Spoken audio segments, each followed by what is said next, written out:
everyone. I just want to let you know that you're free now. Fallout nous réserve une surprise de taille pour la fin de la saison 2, et cet épisode révèle les factions opposées cachées dans l'ombre des terres désolées. Tu vas m'écouter très attentivement. Tu vas l'aimer, cette histoire, c'est garanti. Bagarre, duel, torture, vengeance, géant, monstre, poursuite, évasion, grand amour, miracle. Après la prédiction audacieuse de Monsieur House la semaine dernière concernant la présence d'un autre joueur à la table, il était inévitable que le 6e épisode de la saison 2 lève le voile sur l'identité de cet autre joueur mystérieux. Naturellement, les fans avaient déjà deviné juste, c'était bien l'Enclave, la faction de scientifiques qui représente une force antagoniste majeure dans les jeux. Si cette révélation est palpitante, elle s'inscrit dans un chapitre décousu qui jongle rapidement entre les intrigues pour tenter de relancer les nombreux éléments de cette saison, d'introduire de nouveaux personnages et de modifier la dynamique de l'histoire. Cet épisode de transition exige un peu plus de patience, et bien qu'il atteigne son objectif, il donne l'impression d'un léger faux pas après le rebondissement dramatique de la semaine précédente.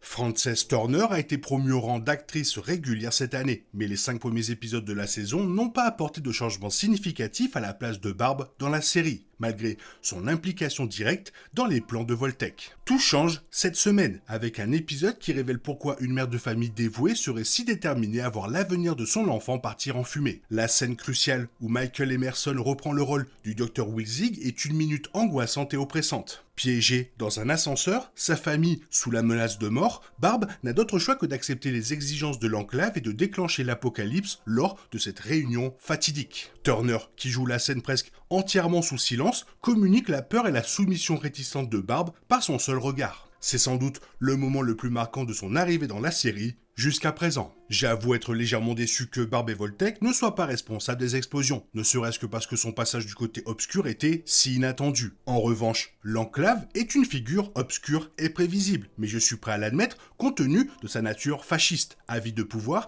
et destructrice de tout ce qui n'est pas de son côté, ce qui en fait une option plus logique. Et cette révélation ne remet pas en cause le plan de Voltec, la destruction pour le profit, une satire mordante du capitalisme américain. Car, à notre connaissance, l'entreprise ira jusqu'au bout, même si elle tire les ficelles de l'extérieur. Mais qu'en est-il de l'accord de fusion froide de Barb avec Monsieur House? Elle retire la diode du cou de Hank, drogué, et, compte tenu de la grande révélation de l'épisode, il semblerait que elle et Cooper puissent désormais collaborer pour contrecarrer ceux qui veulent les anéantir et détruire le monde. Mais nous savons que House finira par mettre la main sur la fusion froide, ne serait-ce que parce que Voltec possède dans son abri de New Vegas les dispositifs de contrôle mental de l'homme automatisé, la technologie que House a proposée en échange. Je m'attends à ce que l'histoire de Barb réserve encore bien des surprises, et j'ai hâte de voir comment ces actions influenceront le destin de House et de l'Enclave. À propos des dispositifs de l'homme automatisé, le voile est enfin levé sur le projet de nouvelle civilisation de Hank. Utiliser les microprocesseurs de House pour transformer toute la population des terres désolées en citoyens polis, courtois et productifs, l'image même d'une publicité Voltec idéale. Si ce projet est à la fois amusant et sinistre, il reste un peu fade comparé aux révélations de cette saison. Certes, il est logique que le plan machiavélique de Hank, toujours de bonne famille, soit de rendre tout le monde aussi gentil qu'une tarte aux pommes américaine, mais c'est trop simpliste pour être vraiment intéressant. Tout cela changera peut-être quand on découvrira qui est le véritable complice de Hank. Ce fil conducteur du premier épisode reste encore à relier. Ce qui fascine le plus dans cet épisode, c'est Lucy. Tenant Hank sous la menace d'un ciseau, elle décide de le ramener à l'abri 33 pour qu'il y soit jugé. Malgré toute la violence dont elle a été témoin dans les terres désolées, elle reste fidèle aux règles de la société dans laquelle elle est née. Lucy a, bien sûr, lutté pour garder le contrôle d'elle-même durant ses voyages avec la goule, mais on ignore si sa réticence à infliger une punition plus sévère à Hank relève d'une volonté de se réapproprier sa propre morale ou d'un traumatisme émotionnel la poussant à se conformer à la version Voltec des normes sociales d'avant-guerre. Il s'agit probablement d'un peu des deux. Face aux soldats de la RNC et de la Légion qui menacent de s'entretuer, elle choisit d'activer leur puce de contrôle pour mettre fin à la violence, bien qu'elle sache que cette technologie est synonyme d'un sort plus sinistre que la mort. Il est clair qu'elle a du mal à faire ce qui est juste dans un monde qui ne respecte pas les règles élémentaires de son abri. On pourrait arguer que les agissements de Lucy témoignent d'un manque sévère de maturité. Malgré toute cette nouvelle expérience, elle reste la jeune femme naïve de l'abri 33, mais ce serait ignorer la complexité émotionnelle de sa relation avec son propre père. Je m'attends à ce que l'histoire se poursuive et qu'avec le temps, Lucy fasse les bons choix. Elle a bien sûr, prit la décision surprenante de frapper la Ghoul et de le faire passer à travers une fenêtre après sa trahison, et ce, après avoir été guéri de sa dépendance à la drogue.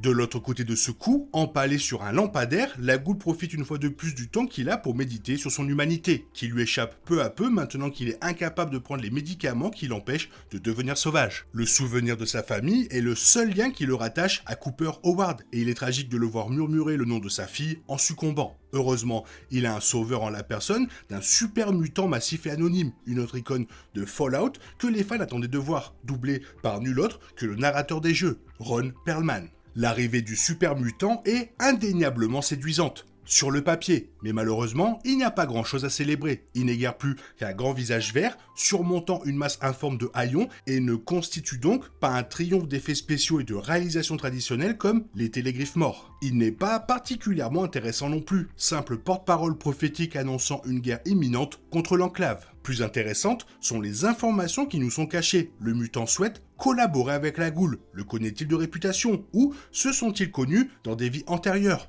plus humaines? Et face au refus de la Ghoul d'être recruté, quelles sont les conséquences pour lui-même pour le conflit à venir dans les Terres désolées? Je soupçonne que la Ghoul n'aura finalement d'autre choix que de prendre position, mais quant à savoir si le mutant de Perlman reviendra dans un rôle plus satisfaisant, l'avenir nous le dira. Enfin, une autre déception, après les questions intéressantes enfin soulevées concernant les abris 32 et 33 dans les 2 épisodes précédents, le retour cette semaine au club social consanguin de Reg et à leur consommation excessive d'eau donne l'impression d'un gâchis de temps sur une blague qui s'essouffle, plutôt que d'un catalyseur amusant pour quelque chose de plus important. Cette impression pourrait toutefois être démentie, car quelques indices subsistent. Le flashback de Barb révèle que Voltec savait que les puces à eau seraient défaillantes. Il semblerait donc que l'abri 33 soit à la merci d'une expérience. Mais les indices ne sont pas des briques et cette intrigue a grandement souffert de l'absence de nouveaux éléments chaque semaine et de l'incapacité à exploiter les quelques éléments déjà introduits. Cette pénurie d'eau et les émeutes inévitables qu'elle provoquera sont-elles liées à l'expérience sur le virus à évolution forcée découverte par Norm la semaine dernière? Rien ne le prouve cette semaine et ne reste que 2 épisodes pour tirer profit de cette information. J'adore les intrigues qui se développent lentement, mais la structure de celle-ci ressemble davantage à des scénaristes qui éteignent et rallument constamment le feu, plutôt que de le laisser crépiter doucement. La série vient de révéler l'identité du véritable ennemi de la série, ce qui crée un fossé important avec les jeux vidéo. Bien que Fallout soit généralement une adaptation fidèle de l'univers, l'histoire se déroulant dans un abri différent de ce vu jusqu'à présent, les créateurs commencent à prendre des libertés avec l'histoire à mesure que la série gagne en popularité. Dans l'ensemble, ce n'est pas un problème majeur, même si les connaisseurs des jeux vidéo ont un avantage certain pour anticiper le déroulement de certains événements. Mais avec la transformation radicale d'une des factions les plus importantes des Terres désolées dans la série, Fallout innove et pourrait bientôt redéfinir l'histoire des futurs jeux. Dans la saison 1, on rencontre Siggy Wilzig, un scientifique qui travaillait pour l'Enclave avant de faire défection et de s'emparer de la technologie de fusion froide pour la remettre à l'Imoldaver. Dans les jeux, l'Enclave est une organisation que l'on croit anéantie, mais la saison 2 semble modifier ce point de vue. Dans l'épisode 6, le super mutant révèle que l'Enclave est responsable de la création des super mutants, et donc du virus à évolution forcée, à l'origine également des griffes morts. Or, dans les jeux, l'Enclave n'était pas impliquée dans la création du VEF et vouait une haine farouche aux mutants, quels qu'ils soient. Fallout semble maintenir l'idée que l'Enclave est les mutants et souhaite désormais les anéantir, comme l'affirme le super mutant. Toutefois, il s'agit d'une évolution notable par rapport à l'œuvre originale, aux conséquences majeures, notamment en faisant de l'Enclave la principale organisation antagoniste de la série. Bien que cela soit peu probable dans les 2 derniers épisodes de la saison 2, l'intrigue se poursuivra très certainement dans la saison 3, lorsque les super mutants pourront rassembler leurs forces et déclencher une guerre totale contre l'Enclave. Toutefois, cette dernière devra d'abord sortir de l'ombre. Jusqu'à présent, Lucy McLean est clairement l'héroïne principale de la série, mais sa mission l'a menée à la découverte de la véritable identité de son père et des secrets des Terres désolées tels qu'ils sont aujourd'hui. Pendant ce temps, son frère Norm est resté dans l'abri, ne parvenant à s'en échapper qu'au début de la saison 2. Maintenant que Norm est à la surface, il a commencé à chercher des réponses, mais il emprunte une voie différente de celle de sa sœur en découvrant le virus à évolution forcée. Cela le conduira probablement à découvrir des secrets sur l'Enclave avant sa sœur, ce qui pourrait éventuellement les réunir dans la saison 3 ou au-delà. L'introduction des super mutants développe de manière intrigante les idées déjà amorcées plus tôt dans la saison avec les documents sur le virus à évolution forcée découverts par Norm, et même les griffes morts, une autre espèce créée par ce virus. Le personnage de Perlman confirme d'ailleurs que, dans la série, les créatures ont bien été créées par l'Enclave. Pearlman laisse entendre qu'une guerre est imminente et tente de rallier la Goule à leur cause. Face au refus de ce dernier, il est rapidement expulsé de la base. Le super mutant lui déclare que s'il refuse de se joindre à eux, il ne pourra jamais savoir où ils vivent. De toute évidence, les super mutants se préparent à devenir une force majeure dans les Terres Désolées, et leur histoire est sur le point de prendre un tournant décisif avec le déclenchement d'une guerre totale. Toutefois, le conflit proprement dit pourrait n'éclater qu'après le final de la saison 2, puisqu'il ne reste que 2 épisodes avant la fin de la saison. La fin de la saison 2 va être superbe, c'est certain. Par contre, la saison 3 risque d'être incroyable. Et vivement la saison 3. Toi, qu'est-ce que tu en penses? Qu'est-ce que tu aimerais voir? Fais-le moi savoir dans la zone commentaire. Et comme d'habitude, bisous bisous, bye bye. T'es toujours là, toi?